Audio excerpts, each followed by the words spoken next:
Assalamualaikum warahmatullahi wabarakatuh.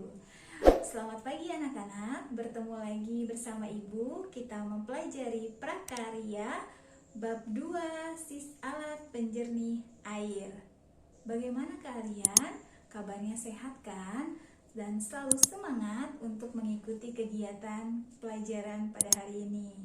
Bagaimana daring? Menyenangkan kan? Dan tetap semangat kan? Oke, ini demi kebaikan kita bersama, mari kita mempelajari secara daring. Sebelum kita memulai pelajaran, mari kita berdoa. Menurut agama dan kepercayaan masing-masing, berdoa dimulai. Berdoa selesai. Oke, silahkan disimak materi berikut ini. Bismillahirrahmanirrahim. Mari kita mulai bab 2 rekayasa alat penjernih air.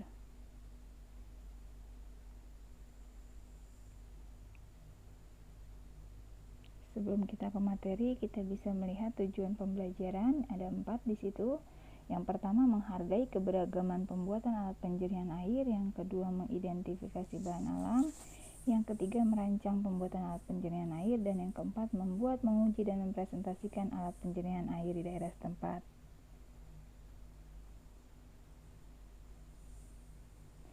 Alat penjernih air terbagi dua, penjernih air dari bahan alami dan yang kedua adalah penjernih air dari bahan buatan.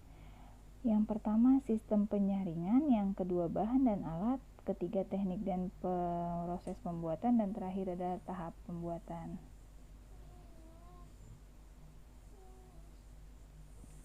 Bisa kita lihat di sini contoh alat penjernih air sederhana. Penjernihan air dari bahan alami. Proses ini mempunyai tujuan-tujuan sebagai berikut. Yang pertama, menghilangkan gas-gas terlarut. Yang kedua, menghilangkan rasa yang tidak enak. Yang ketiga, membasmi bakteri patogen yang sangat berbahaya. Dan yang terakhir, memperkecil sifat air yang menyebabkan terjadinya endapan pada pipa dan saluran air. Selanjutnya, ada beberapa macam cara sederhana untuk mendapatkan air bersih. Kita bisa lihat yang pertama teknik penyaringan. Teknik penyaringan adalah sebagai berikut. Yang pertama adalah saringan kain katun, yang kedua saringan kapas, yang ketiga air gas. Yang keempat saringan pasir lambat, yang kelima saringan pasir cepat, yang keenam graphite fitting system, yang ketujuh saringan arang, yang kedelapan saringan keramik, dan kesembilan saringan cadas.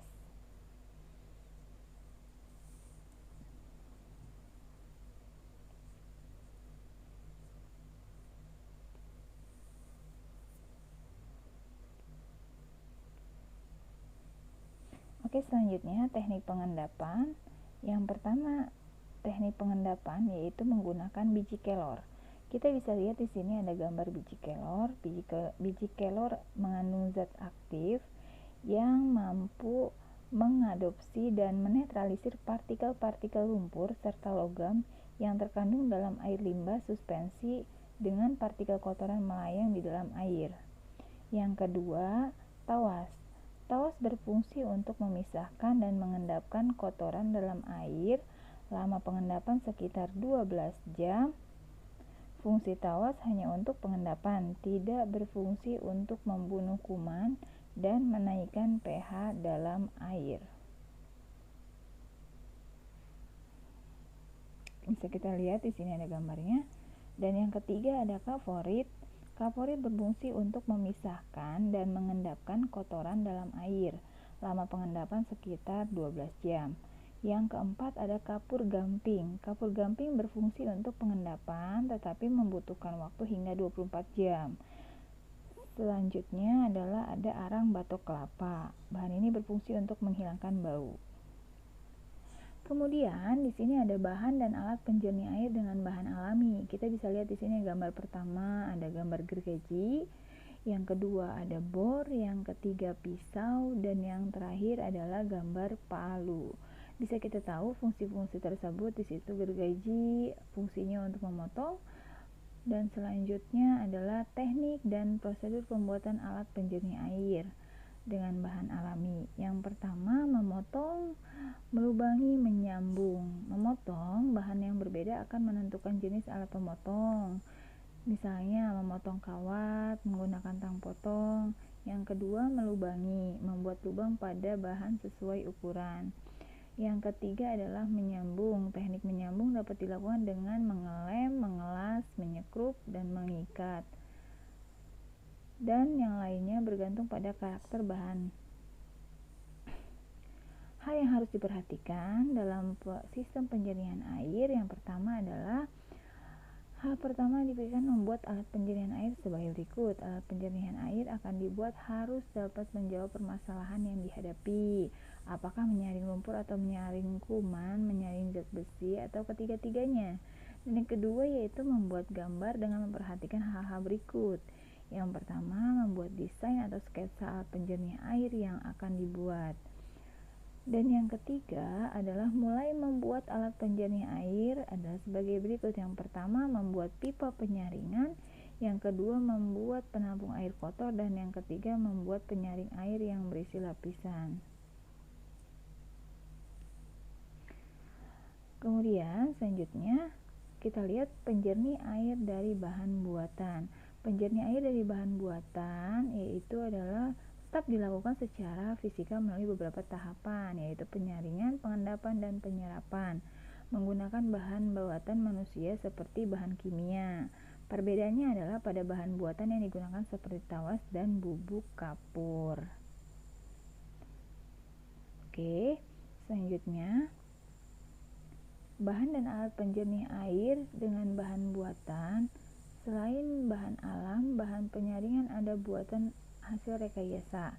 Yang pertama klorin tablet, yang kedua pasir aktif, yang ketiga resin softener, yang keempat resin kation, dan yang kelima pasir zeolite dan pasir mangan, pasir silika.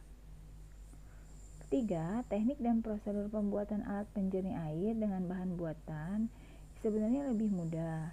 Kita bisa lihat menyiapkan hatch atau penampung air kotor yang memadai diberi pengaduk bahan kimia. Penjernihan air dengan bahan buatan biasanya diterapkan di daerah yang memiliki tingkat kekotoran air yang cukup tinggi.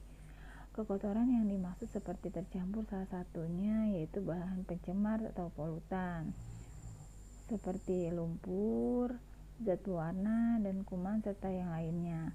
Kaporit merupakan salah satu bahan buatan atau bahan kimia yang dapat digunakan untuk menjernihkan air. Selain itu, beberapa bahan buatan yang sering dan banyak digunakan di masyarakat seperti tawas dan kaporit dan batu gamping atau batu kapur. Contohnya filter ultraviolet dan kaporit keramik. Oke, terima kasih atas perhatiannya. Tetap semangat dan selalu ingat 5M. Memakai masker, mencuci tangan, menjaga jarak, menjauhi kerumunan, dan mengurangi mobilitas. Terima kasih atas perhatiannya. Semoga apa yang Ibu sampaikan bermanfaat. Oke, terima kasih atas perhatiannya. Materi pada hari ini cukup, dan Ibu rasa semoga materi hari ini bermanfaat untuk kalian dan kalian pun memahami apa yang sudah Ibu berikan pada hari ini. Terima kasih anak-anakku, dan selalu tetap mengikuti protokol kesehatan. Wassalamualaikum warahmatullahi wabarakatuh.